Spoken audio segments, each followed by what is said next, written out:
معايشتنا ووجودنا في هذه المحافظة متحابين متجانسين متآلفين، لا يسمحون لأحد بأن يتدخل في شؤونهم أو يحاول. ئێمە بەڕاستی ناخۆشی ئەم کەرکوچیەکە ینی لە عقارێکی گەلی خراپە ئەڕوات ئەوە هێشتی ئێمەکەوا کەوتە بووە پاڵپشتی ئەوەی کەوا ئێمە بڕۆین بەرەوەخە وەبدێکمان دروست کرد لە هەموو برا عەرەبەکان و تورکمانەکان لە هەموو نەتەوەکان ئێمە وەک براژێن نەم شارەی فەرق و جیاوازیەکمان نییە ڕۆیشتین پەیامێکمان گەیانە سەر کۆمار هەموو خاڵەکانمان تیان نووسی وە سەر کۆمار دانیشتوم و مستەشارەکان خۆشیان خاڵی یەکەمی ئەوەی کەوا لەبان سەر زەوی وزارەکانە ئێستاچیەوە تا لە سەرگەڕانەوە ئەوە تا هاتوونە شەوان ئەرزەکان ئەکێڵن و بە ڕۆژی شورتەی اتحادی نایڵێ خاوەن ئەرزەکەەوە تا تاپەکە لە جرفانێتی نایڵێ بچێتە بانی هەر لە تاوغ و هەر لە لەیلان و کۆمەڵێ لەو عارەبانە هاتن ئەگەر ئێمە هەڵنەساین نەگەیشتنای فریایەن ئەو خۆ لێ ئەو ئەرزوینانیان داگیرە کرد نەمانێش اینجا بۆی کەم ئیشەکە زۆر ئاڵۆز بووە ئەم پیاوانە لەبەر ئەوەی کە ئەزانن خۆیان ئیمڕۆ کار بەدەستن زۆر بەداخەوە لایەنە سیاسەکانمانیش زۆر شاری کەرکوچیان پەراوێز کردووە ئێمە نەبوایە وابواە و بەجێمان بێڵن بەم عقارە ئیتر ئێمەش حقیقت قبول ناکەین لەمە دووە ئێمە خۆمان هەڵگرتووە ئەگەر هەرچی شتێک لەم کەرکووکە بزانین چارەسەر ناکرێت ئەوە بەغایە وە لای سەرکۆزیران و وە لای سەر کۆمار بۆ لای وەزیری ناوخۆ بۆ لای وەزیری بەرگری وازیان لێ ناین هەتا چارەسەرکردنی چێژەکانمان نەکەین لەم شارە حقیقت من پێش چەند مانجێک لە سەفارەی ئەمریکیەوە بانگمان کرد لەگەڵ سەفیری ئەمریکیا دانیشتم وتی ئەم شارە وتم ئێمە گشتمان وەک براژین بەڵام بەداخەوە ئێمە ئەم شارە ئێستاچێ خەڵکی ئەم شارە نییەکەوە حکومڕانیە ئەم شارە بکات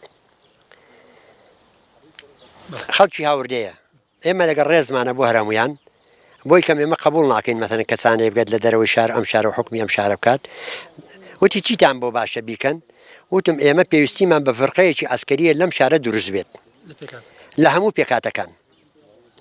پێکاتەکان بێ فەرق و بێ جیاوازی لە ئەفسەر بڵێ هەمانە لە کارمان بڵێ هەمانە لە چ بوارێک بڵێ بە بۆنەی ئەوەی کەوا هەر هەمووی ئەسکەری کردووە لە مەدفەعیە و لە مەشات و لە حکامی بگریت هەر هەموویمان هەیە داوامان کرد ئەو ئینەمام کرێت بەڕاستی ئەوان ئەو پەیامیان گەیانە لای ڕئیس وزرا و کات خۆی و دراستەتی کراو ئێستاچێش لەژێر دەستی ئەوەیە کەوا جێبەجێ بکرێ بەڵام دووبارەمان کردەوە لای دکتۆر بەرهەم و هەفتەیە تریش سەرۆکۆزیرانە بینین هەمان شێوە تەقدیمەکەین ئەو کارە ئەو فەرقەیە لەم شارە دروست بێت ئەتوانین ئێمە خۆمان ئەم شارە بپارێزین ئیتر پێویستیمان بە کەس نابێت ئەو کەسانی کەوا هاتوونە لەم شارە ئەو فرقانەی کەوا لە دەرەوە شارێ ناوێنە پێویستیمان پیان نابێت بگەڕێن و شوێن خۆیان و Mali'den bir vafet teşkil oldu. Gittik Bağdat'a Reis Cumhur yanına. Reis Cumhur bizi çok güzel bir istikbal etti. Teşekkür ederiz o yüzden Cenab-ı Doktor Barham Saad'dan.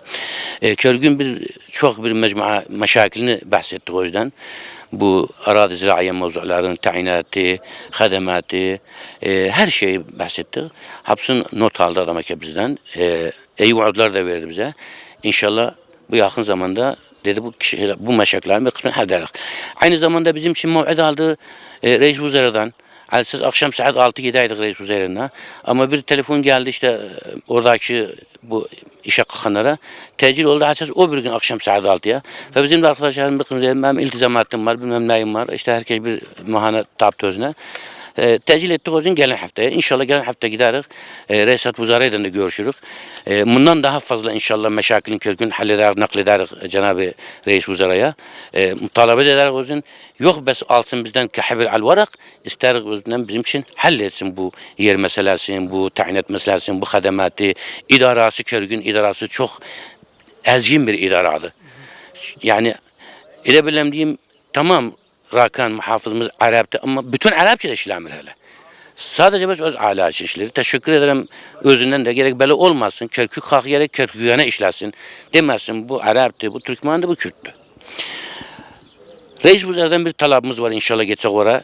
Ne vakit olmadı, gitmedik. İstedim bu televizyonun yoluyla nakl olsun özüne. Biz talep eder özünden bir lücne fenni kursun gelsin buraya körge. Bu hastan arad-ı ziraiyanı ta'rif meselesini halletsin. Bizim için madde 140 tatbik. Çünkü madde 140 tatbik olduğundan körgün %80-90 meşakili hallolur. Herkesin yeri döner özüne, malı mülkü döner özüne, herkes hakkını tanır.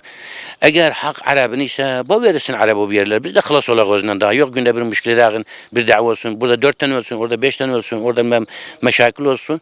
Gelsin hallesine bir taraf etsine bu müşkileden millet kılas olsun daha.